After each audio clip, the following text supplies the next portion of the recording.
Iya. Sip. Menang ya. Wedok. Sabrana bejara kedelenan yang pas. Sapa kanggo bojo loro gitu lenan. Cemokir sifate wong lanang kurang. Ya. Nora tekan kanggone Pak mesti gitu lenan. Yen monggo sifat kuwi ngono tega. Nora tekan mengko tak golek rewang. Rewang apa putumu kanggo bandingan. Jorewel Aja janji blonjo ora kurang. apa tuh Pak Mesti ya?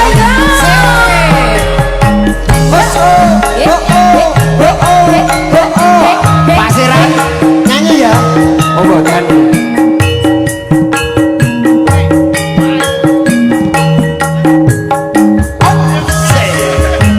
Iyong, iyong, soso, atase soso.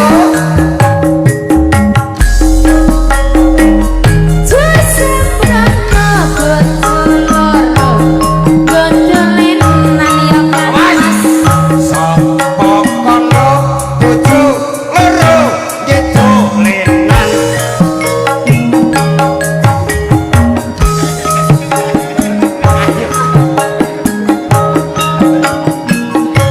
Nora tekan mengko tak golek rewang.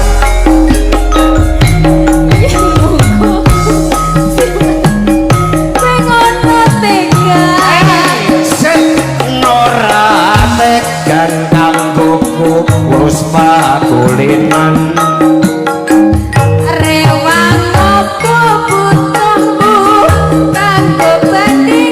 Sak menengo aja rewel waton put ora kurang. Ngono ya. Sing dikakno kamis niku ya ya. Masya Allah. Pargoi, gante pargo. Pargoi. Ana wis. Pargoi. Sing iki lho.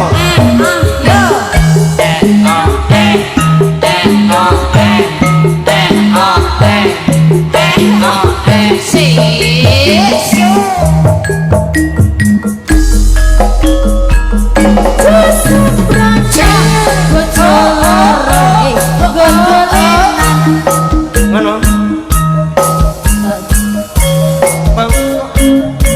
Gitu lenan. Kowe kalah itu ya.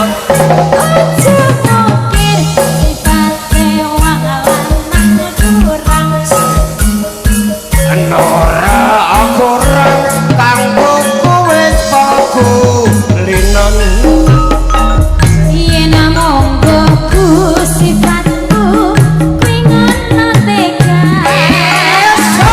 Nora tekan mangke tak oleh rewang.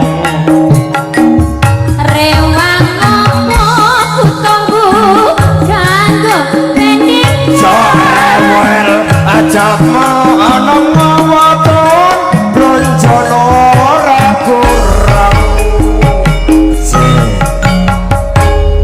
Kira Pak Mesni bojo loro ki abot sanggane ya. Heeh, dadi kudu adil ya. Lah kok kudu wae ta ya. Iya kan Pak Mesni adil. Alhamdulillah. Adil dan beradab. Ora biadab loh ya. Beda toh? Beda ya. toh, Pak? Jadi adil dan Tak beradab. kira adil dan biadab. Oh, Masya Allah Mbak, Mbak Selewe. Kang Selewe. Mas Selewe. Lah ya Mas kuwi. Selewe ya. Alhamdulillah. pun tuwek niku pun dimas. Lan jenengan lo tasih bagus kados ngeten kampung sepuh to. Mbak Selewe, jenengan iki cek pantes disebut Mas, mergo tasih separo yuswa. Nggih separo. Heeh. Ature kan wong tiang piantun kakongnya ngeten kan separo to Pak. Umpama niki umure sewidak dadi separone Mbah Sri umure 120. Nggih. Jadi kan panjang umur ya. Iki Bojo loro sampun nggih. Bojo loro sampun kapiatur. Pangapunten mliginipun dumateng panjenenganipun Raka Mas Wisni nggih. Sing kala manggi tinangka mampun dhateng mriki sing kala ngersano lagen. Bobone sampun kapiatur wontene busana betipun sampun karo rentam niki diatur ajeng kali tayub napa tasih minangkani sing bajing dangdut tayub nggih. Iki bobone tayub monggo gegedhingane sing dipun kasuwun mangke karo rentam wondene dulur sing kersane lagon mangke saged nyentil dumateng kawula sekawit kawula sowan saking putra Dewa Campursari mampir wonten dalem mriki ngiras pantes jakepe pawiyahan ugi kunjuk dumateng sedulur-dulur ingkang rinengga permisa menika bapak sanebetipun rawuh wonten dalem mriki sing ngersakno gegedhingan monggo enggal kawula nyentil dumateng kawula dalem sak bisane kawula sakadan iki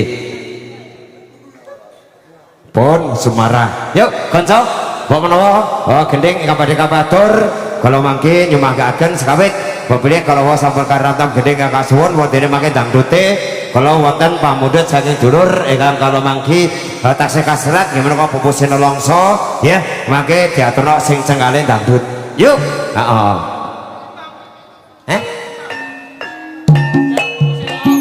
oke pupusih nolongso kok Mas ya dangdute ya heeh sip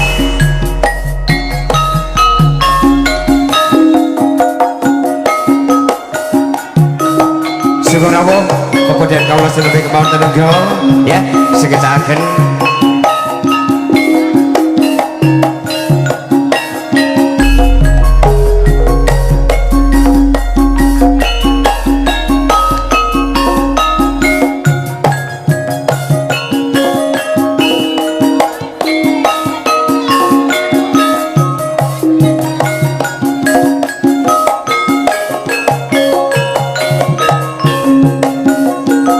sing ngersakno tresna lan lara bebene dipun sarani dhewe monggo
beramor-amor aja motor yen pengen urip makmur kembang areng tukane kelas janten ojo bawen yen tak pengen kajen kembang mawar gandane ngambar-ambar ojo kesasar milih kerabu biar kembang cipir kodonge mati sluwir mlipar-mlipir niatku arep mampir abang-abang gandane ora wani tak timbang-timbang jebule ora wani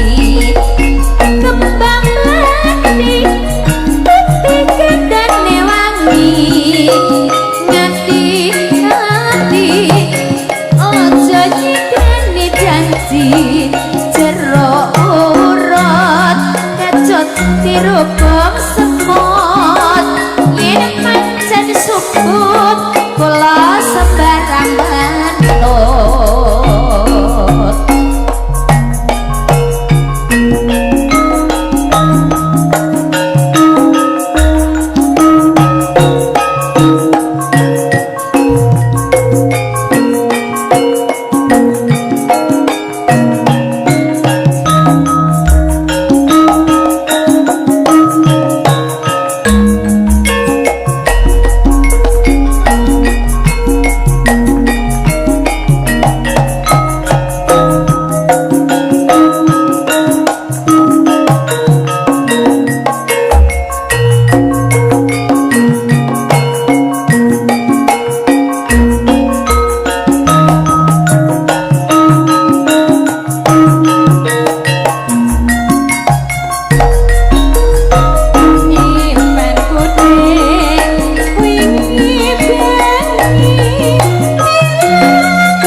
pamis ini kuwi kok ya.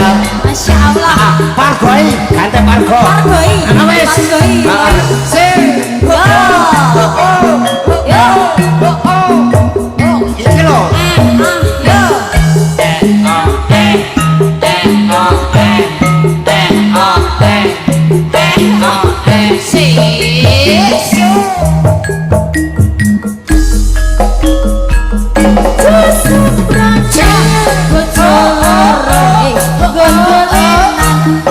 Ngono. Nyanyi Pak. Lenan. Kowe ngarai to ya.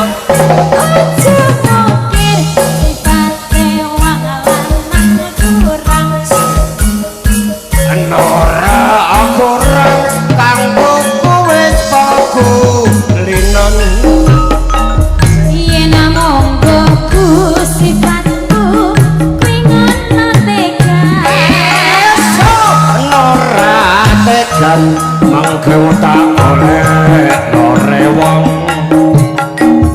Rewang ngopo kutunggu kanggo pening. Soewel ajabmu ana ngawaton bronjono ora kurang. Kira Pak Misni bojo loro ki abot sanggane ya. Heeh, dadi kudu adil ya. Lah kok kudu wae ta ya. Ya kan Pak Misni adil. Alhamdulillah. Adil dan beradab. Ora biadab lho ya. Beda toh? Beda ya. toh, Pak? Heeh, dadi adil dan Oh, tak beradab. kira adil dan biadab. Oh, Masya Allah Mbak, Mbak Selewe. Kang Selewe. Mas Selewe. Lah ya Mas kuwi. Selewe ya. Alhamdulillah. pun tuwek niku pun dimas. Lan jenengan lo tasih bagus kados ngeten kok ampun sepuh to. Mbak Selewe, jenengan iki cek pantes disebut Mas, Iya. mergo tasih separo yuswa. Nggih separo. Heeh. Ature kan wong tiang piantun kakung ngeten kan separo to, Pak. Umpama niki umure 60 dadi separone Mbak Selewe umure 120. Nggih. Dadi kan panjang umur ya. Iki Bojo loro sampun nggih. Bojo loro sampun kapiatur. Pangapunten beginipun dumateng panjenenganipun Roko Mas Misni. Nggih, sing kala manggi tinangka mampun dhateng mriki sing kala ngersakno lagun. Bobone sampun kapiatur wontene busana betipun sampun karo rentam niki diatur ajeng kali tayub napa tasih minangkani sing pasti dangdut. Tayub nggih. Iki bobone tayub monggo gegendhingane sing dipun kasuwun mangke karo rentam wondene dulur sing ngersakno lagun mangke saged nyentil dumateng kawula sekawit kawula sowan saking putra Dewa Campursari mampir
Lek Kang Ponari Mbak nuwun nggih. Enten obat kula ngapunten lho. Oke, lek Kang Ponari pedhot karo Mbah Slewe. Ya. Oke, terima kasih matur suwun. Pepunden kawula panjenengan Eyang Slewe. Sing kala wau wis manekno bintang kecil. Iki sinambahan drangdu anggenipun kepareng hadam sampur saking pepunden kala panjenengan Bobong Gali ugi sedulur ingkang rinengga satu kehormatan barisan dari Mas Ali. Nggih. Mangke ugi dari barisan Mas Pait barangkali juga nanti dikasih ya suatu kehormatan. Oke, Mas Ali. Oh, niki den bagus.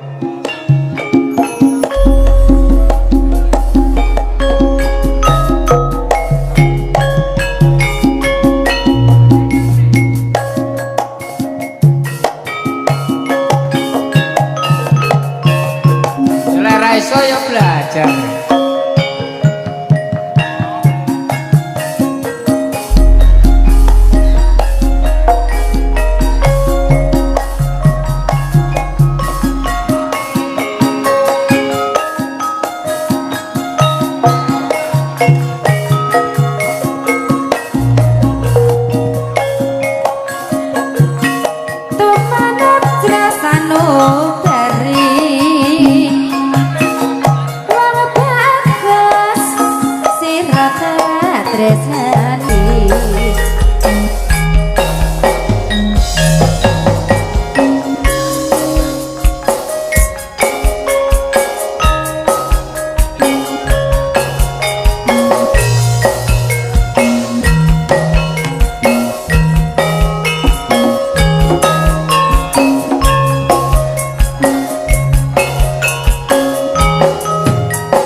Sampun amas sampur rinenggo saking panjenenganipun Ibu Waranggono sepeda meneh ngaturaken dumateng dulur senasta sampur monggo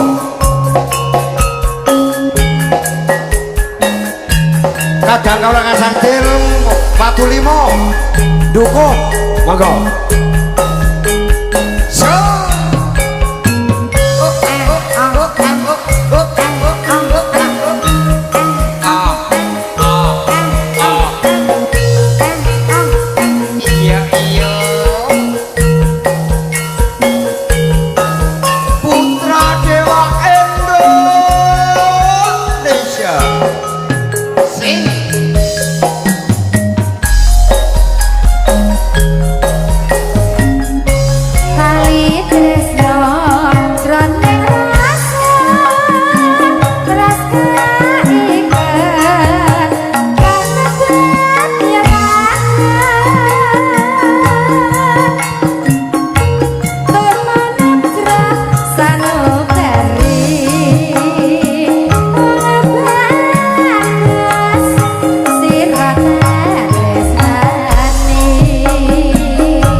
spesial kanggo angsiran tak golek sampe lungguh aja.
Sopo ayo Kang Siron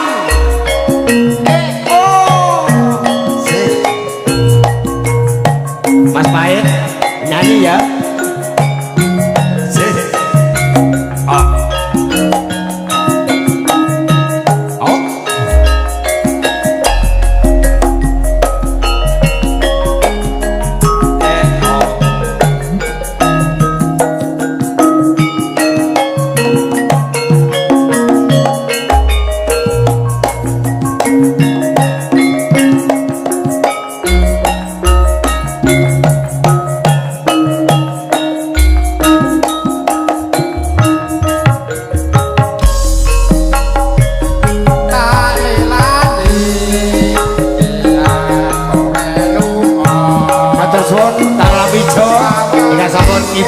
ya di penang monggo dhisik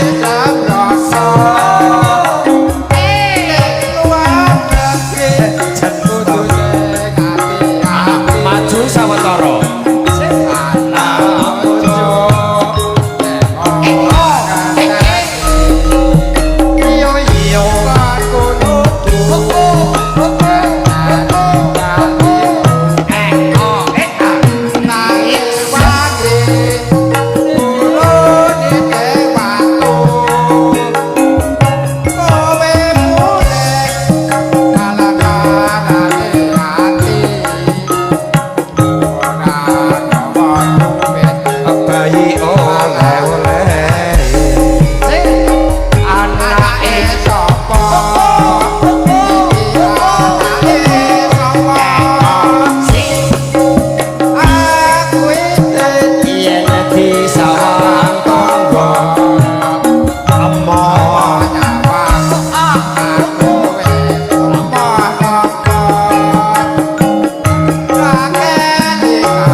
terima kasih.